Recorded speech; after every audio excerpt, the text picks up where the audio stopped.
Listen a moment. The sea is restless tonight, churning under a hard coastal gale. Icy salt spray stinging the air. It's the kind of night that puts people on edge and sends old thoughts drifting ashore. Best come in before you catch your death. Earlier, something may have been glimpsed in the heaving water, briefly visible where the waves broke, drawn upward by the same force that drives the sea against the land tonight. In the story you're about to hear, that disturbance does not go unanswered. This hair-raising tale stands as a worthy member of the ongoing Timeless Terror series. Tia, this one's for you. Out of the Sea, written by A.C. Benson. Narrated for you by Jonathan Dunne. Original year of publication, 1913. This work is in the public domain. Production and narration copyright, 2026. Jonathan Dunne.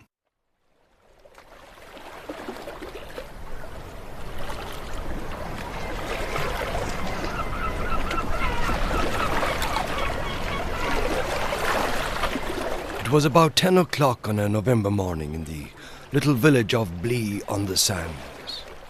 The hamlet was made up of some 30 houses, which clustered together on a low, rising ground. The place was very poor, but some old merchant of bygone days had built, in a pious mood, a large church, which was now too great for the needs of the place. The nave had been unroofed in a heavy gale, and there was no money to repair it, so it had fallen to decay, and the tower was joined to the choir by roofless walls. This was a sore trial to the old priest, Father Thomas, who had grown grey there, but he had no art in gathering money, which he asked for in a shamefaced way, and the vicarage was a poor one, hardly enough for the old man's needs, so the church lay desolate. The village stood on what must once have been an island, the little river Ready, which runs down to the sea, there forking into two channels on the landward side. Towards the sea the ground was bare, full of sandhills covered with a short grass. Towards the land was a small wood of gnarled trees, the boughs of which were all brushed smooth by the gales. Looking landward there was the green flat in which the river ran, rising into low hills. Hardly a house was visible, save one or two lonely farms. 2 or 3 church towers rose above the hills at a long distance away. Indeed, Blee was much cut off from the world. There was a bridge over the stream on the west side, but over the other channel was no bridge, so that to fare eastward it was a requisite to go in a boat. To seaward there were wide sands, when the tide was out. When it was in, it came up nearly to the end of the village street. The people were mostly fishermen, but there were a few farmers and labourers. The boats of the fishermen lay to the east side of the village, near the river channel, which gave some draught of water, and the channel was marked out by the big black stakes and posts that straggled out over the sands like awkward leaning figures to the sea's brim. Father Thomas lived in a small and ancient brick house near the church, with a little garden attached.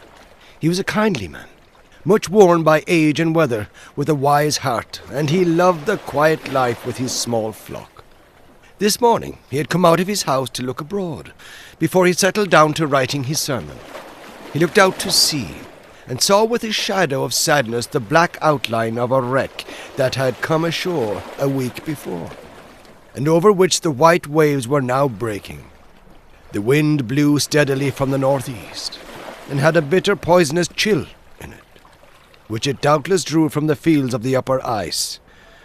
The day was dark and overhung, not with cloud, but with a kind of dreary vapour that shut out the sun.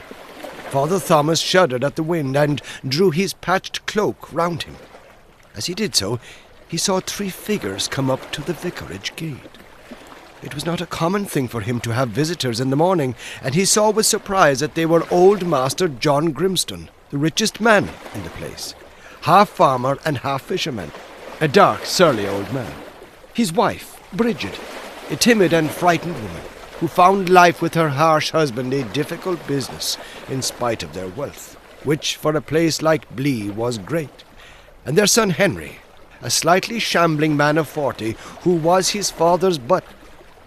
The three walked silently and heavily, as though they came on a sad errand. Father Thomas went briskly down to meet them and greeted them with his accustomed cheerfulness. "And what may I do for you?" he said.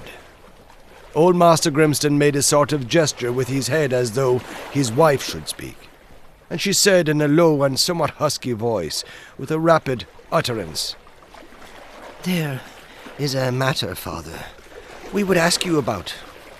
Are you at leisure?" Father Thomas said, "I am ashamed to be not more busy. Let us go in the house." They did so, and even in the little distance to the door, the father thought that his visitors behaved very strangely.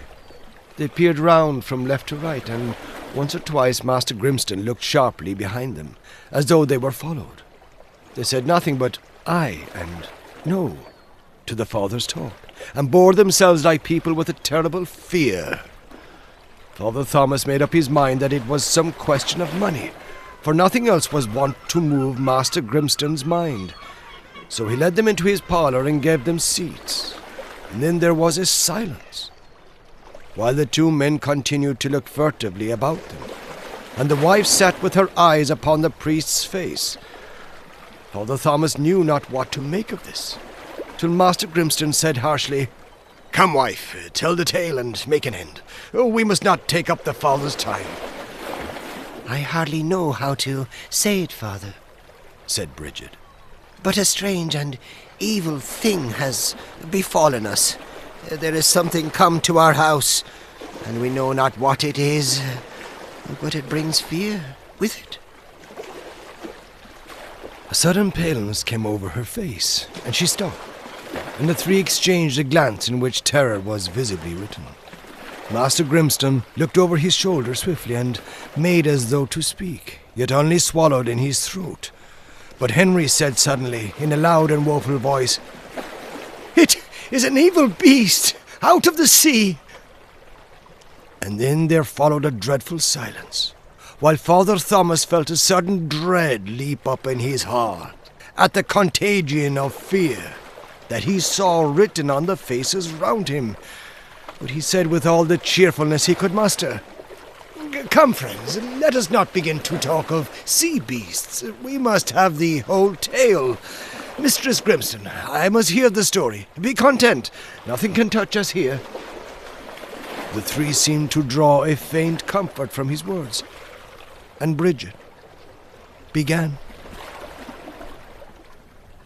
"It was the day of the wreck, Father. John was up early before the dawn. He walked out to the sands, and Henry with him. They were the first to see the wreck. Was not that it?" At these words, the father and son seemed to exchange a very swift and secret look, and both grew pale. "John told me there was a wreck ashore, and they went presently and roused the rest of the village. And all that day they were out, saving what could be saved. 2 sailors were found, both dead, and pitifully battered by the sea. And they were buried, as you know, Father, in the churchyard next day. John came back about dusk, and Henry with him, and we sat down to our supper. John was telling me about the wreck as we sat beside the fire, when Henry, who was sitting apart, rose up and cried out suddenly, 'What is that?' She paused for a moment, and Henry, who sat with face blanched, staring at his mother, said, I did. It ran past me suddenly." "Yes, but what was it?" said Father Thomas, trying to smile. "A dog or a cat, perhaps?" "It was a beast," said Henry slowly, in a trembling voice. "A beast, about the size of a goat. I never saw the like, yet I did not see it clear. I but felt the air blow and caught a whiff of it. It was salt, like the sea, but with a kind of dead smell behind." "Was that all you saw?" said Father Thomas. Perhaps you were tired and faint, and the air swam round you suddenly. I have known the like myself when weary." "Nay, nay," said Henry. "This was not like that. It was a beast, sure enough." "Aye, and we have seen it since," said Bridget. "At least, I have not seen it clearly yet, but I have smelt its odour, and it turns me sick. But John and Henry have seen it often. Sometimes it lies and seems to sleep, but it watches us. And then again it is merry, and will leap in a corner. And John saw it skip upon the sands near the wreck. Did you not, John?" At these words the two men again exchanged a glance, and then old Master Grimston, with a dreadful look in his face, in which great anger seemed to strive with fear, said, "Nay, silly woman, it was not near the wreck, it was out to the east." "It matters little," said Father Thomas, who saw well enough this was no light matter. "I never heard the like of it. I will myself come down to your house with a holy book, and see if the thing will meet me. I know not what this is," he went on, "whether it is a vain terror that hath hold of you, but there are spirits of evil in the world, and the sea, too, doubtless hath its monsters, and it may be that one has wandered out of the waves like a dog strayed from his home. I dare not say till I have met it face to face. But God gives no power to such things to hurt those who have a fair conscience." And here he stopped and looked at the tree. Bridget sat regarding him with hope in her face, but the other two sat looking at the ground, and the priest divined in some secret way that all was not well with them. "But I will come at once," he said, rising, "and I will see if I can cast out or bind the thing, whatever it be, for I am in this place as a soldier of the Lord, to fight with the works of darkness." He took a clasped book from a table and lifted up his hat, saying, "Let us forth." Then he said as they left the room, "Hath it appeared today?" "Yes, indeed," said Henry, "and it was ill content. It followed us as though it were angered." "Come," said Father Thomas, turning upon him, "you speak thus of a thing, as you might speak of a dog. What is it like?" "Nay," said Henry, "I know not. I can never see clearly. It is like a speck in the eye. It is never there when you look upon it. It glides away very secretly. It is most like a goat, I think. It seems to be horned and hairy, but I've seen its eyes, and they were yellow, like a flame." As he said these words, Master Grimston went in haste to the door, and pulled it open as though to breathe the air. The others followed him and went out. But Master Grimston drew the priest aside, and said like a man in a mortal fear, "Look you, Father, all this is true. The thing is a devil, and why it abides with us I know not, but I cannot live so, and unless it be cast out it will slay me. But if money be of avail, I have it in abundance." "Nay," said Father Thomas, "let there be no talk of money. Perchance if I can aid you, you may give your gratitude to God." "Aye, aye," said the old man hurriedly. "That is what I meant. There is money in abundance for God, if he will but set me free." So they walked very sadly together through the street. There were few folk about. The men and the children were all abroad. A woman or two came to the house door, and wondered a little to see them pass so solemnly, as though they followed a body to the grave. Master Grimston's house was the largest in the place. It had a walled garden before it, with a strong door set in the wall. The house stood back from the road, a dark front of brick with gables. Behind it, the garden sloped nearly to the sands, with wooden barns and warehouses. Master Grimston unlocked the door, and then it seemed that his terror overcame him, for he would have the priest enter first. Father Thomas, with a certain apprehension of which he was ashamed, walked quickly in, and looked about him. The herbage of the garden had mostly died down in the winter, and a tangle of sodden stalks lay over the beds. A flagged path edged with box led up to the house, which seemed to stare at them from its dark windows with a sort of steady gaze. Master Grimston fastened the door behind them, and they went all together, keeping close to each other, up to the house, the door of which opened upon a big parlour or kitchen, sparsely furnished, but very clean and comfortable. Some vessels of metal glittered on a rack. There were chairs ranged round the open fireplace. There was no sound except the wind which buffeted in the chimney. It looked a quiet and homely place, and Father Thomas grew ashamed of his fears. "Now," said he in his firm voice, "though I am your guest here, I will appoint what shall be done.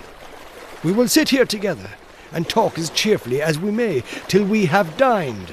Then, if nothing appears to us," and he crossed himself, "I will go round the house into every room, and see if we can track the thing to its lair. I will abide with you till evensong, and then I will soon return, and sleep here tonight. Even if the thing be wary, and dares not to meet the power of the church in the daytime, perhaps it will venture out at night, and I am prepared to face it. So come, good people, and be comforted." So they sat together, and Father Thomas talked of many things, and told some old legends of saints, and they dined, though without much cheer, and still nothing appeared.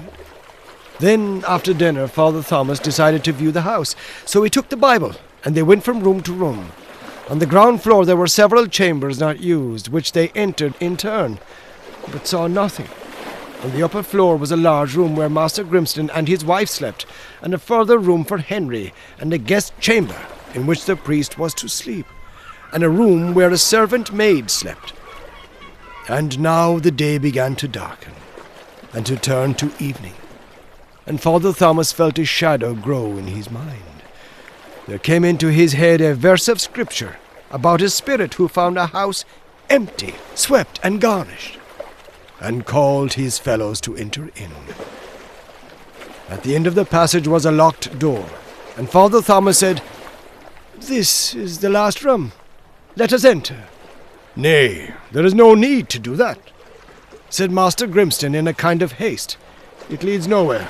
It is but a storeroom." "It would be a pity to leave it unvisited," said the father. And as he said the word, there came a kind of stirring from within. "A rat, doubtless," said the father, striving with a sudden sense of fear.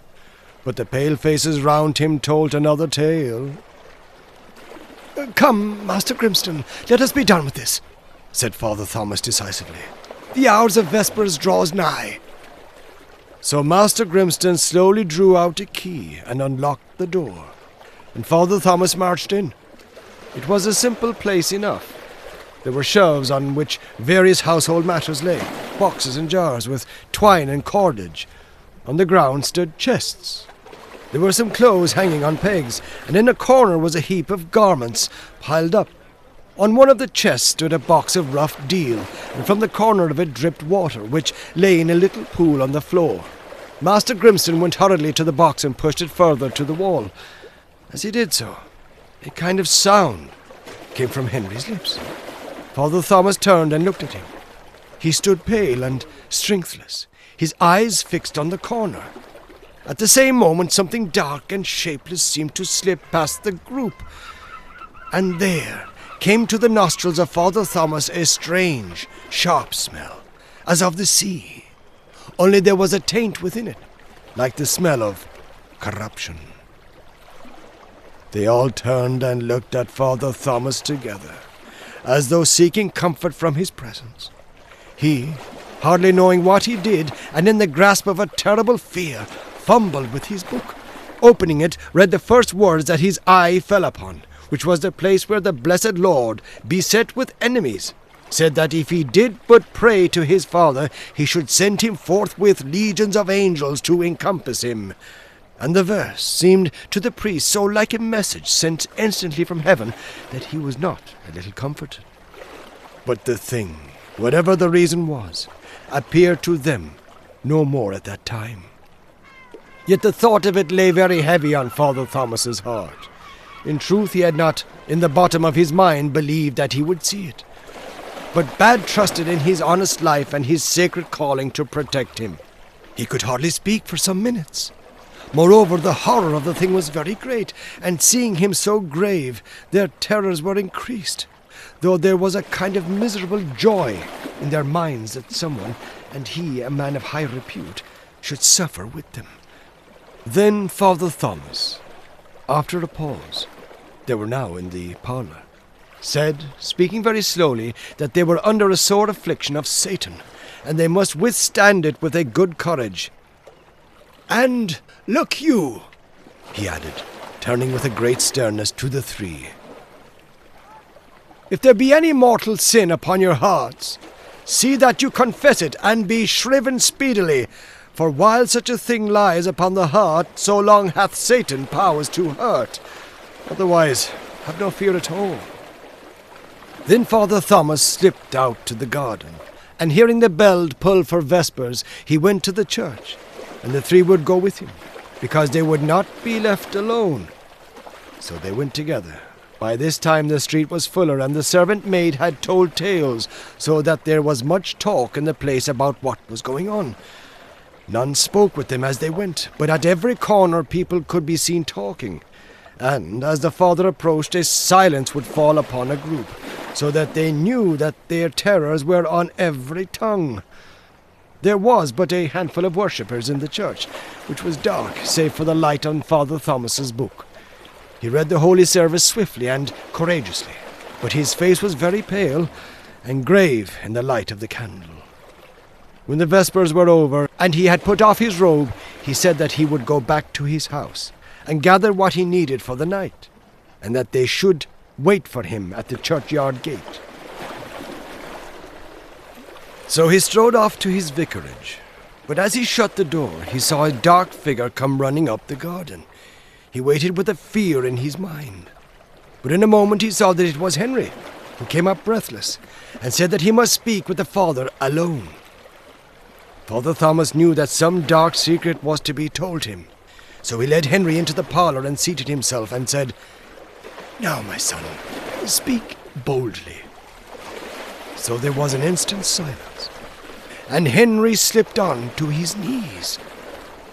Then in a moment Henry, with a sob, began to tell his tale.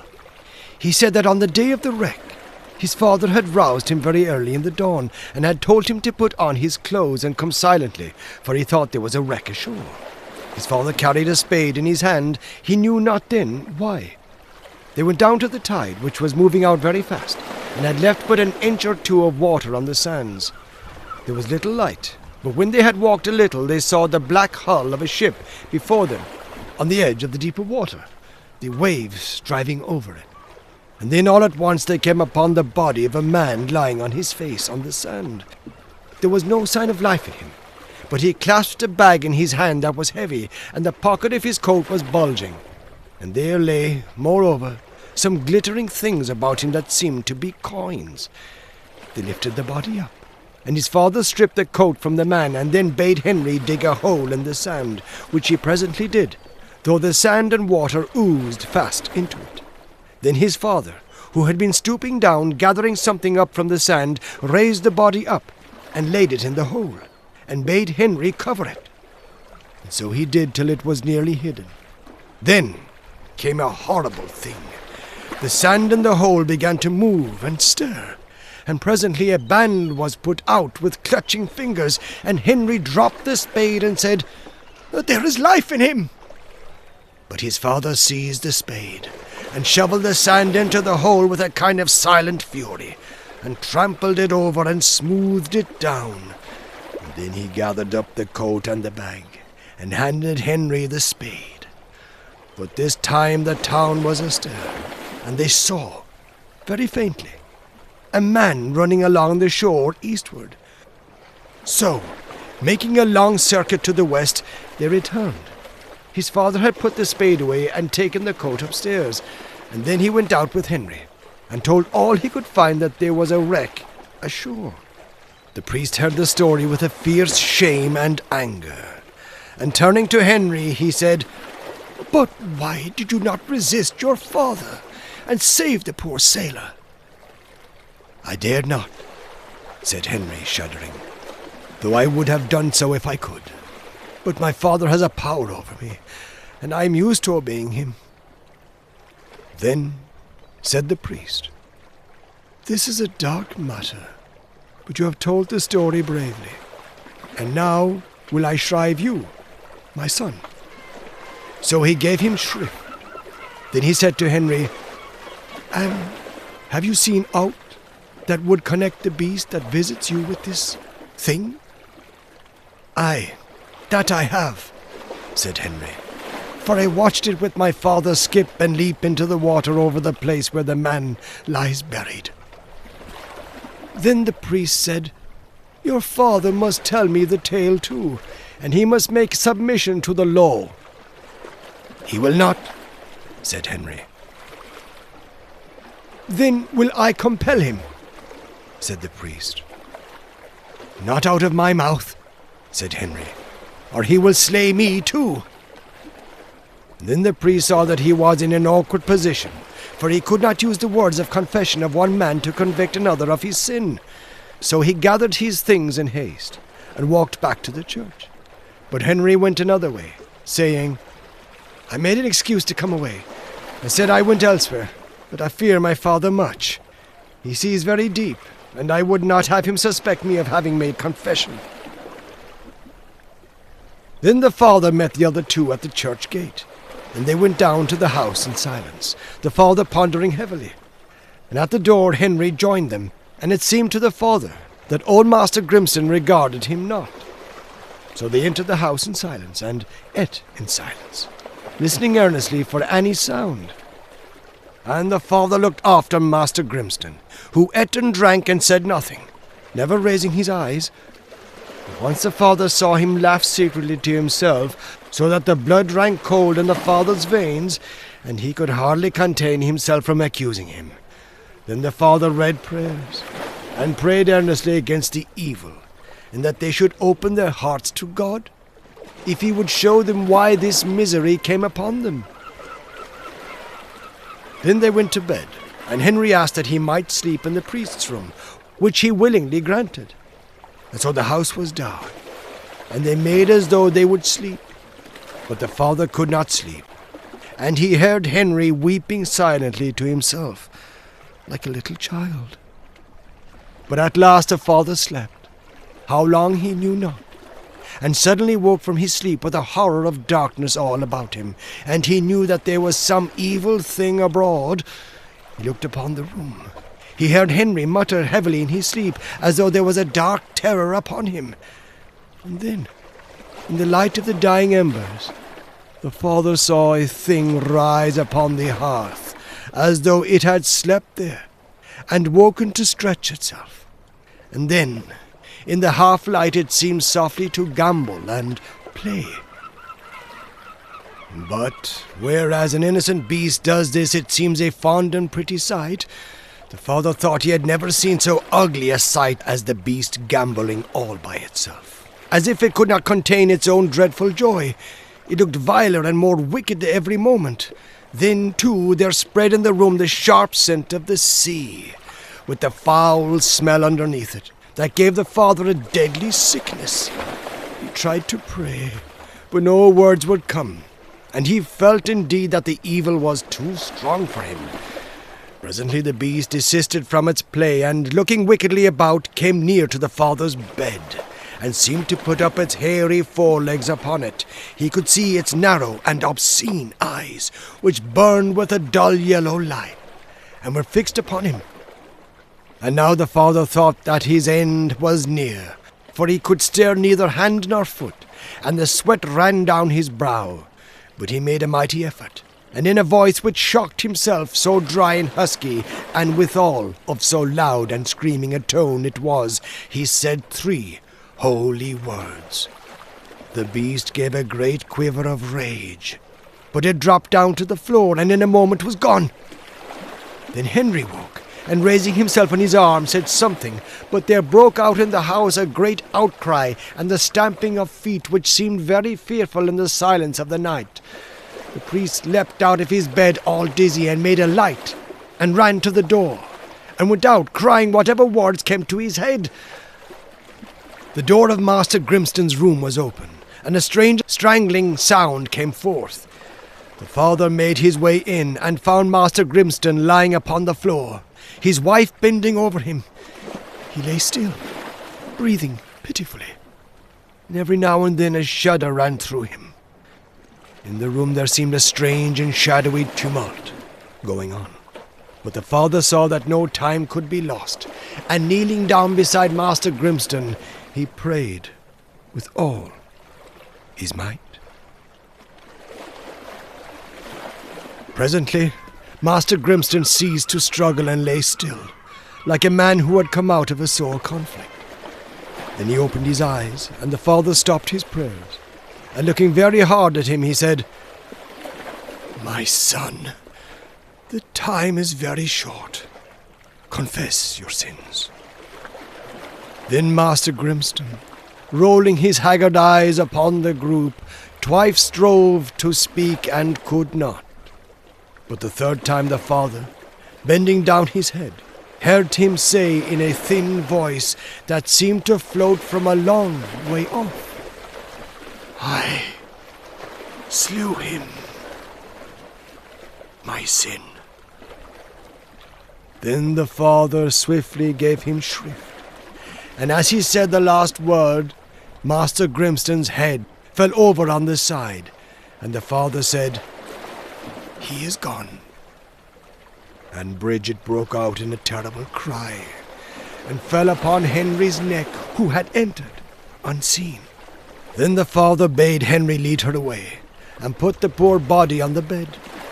As he did so, he noticed that the face of the dead man was strangely bruised and battered, as though it had been stamped upon by the cloven hooves of some beast.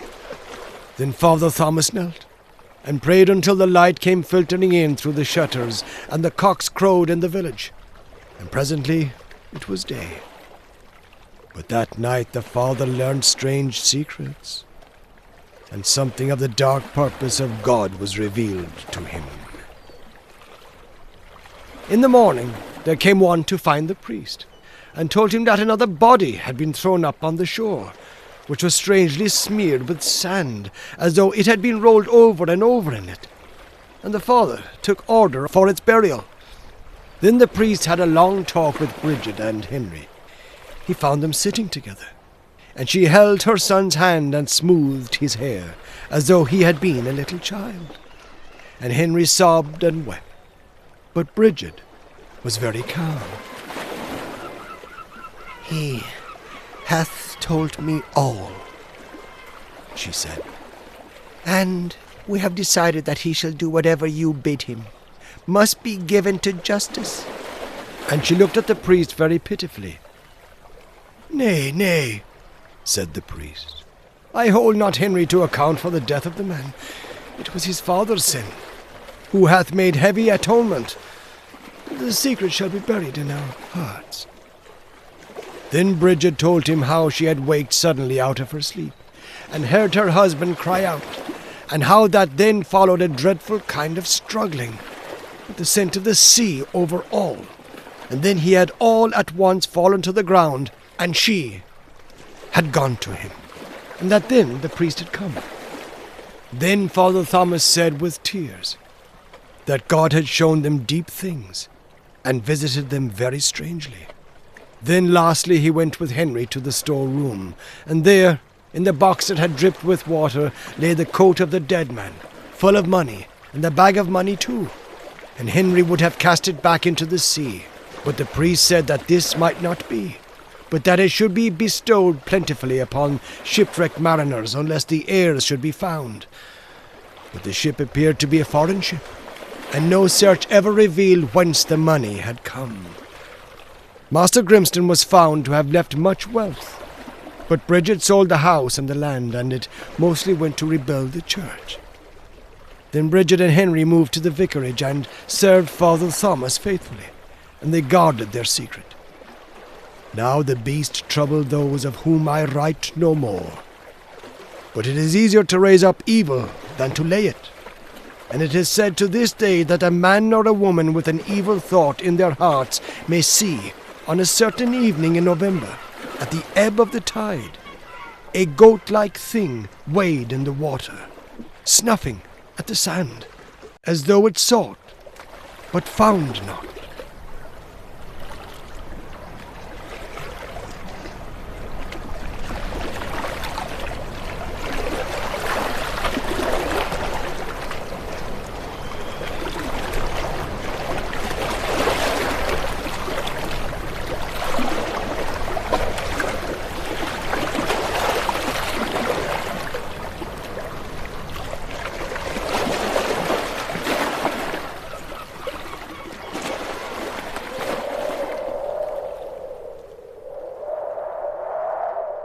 This has been Out of the Sea, written by A.C. Benson.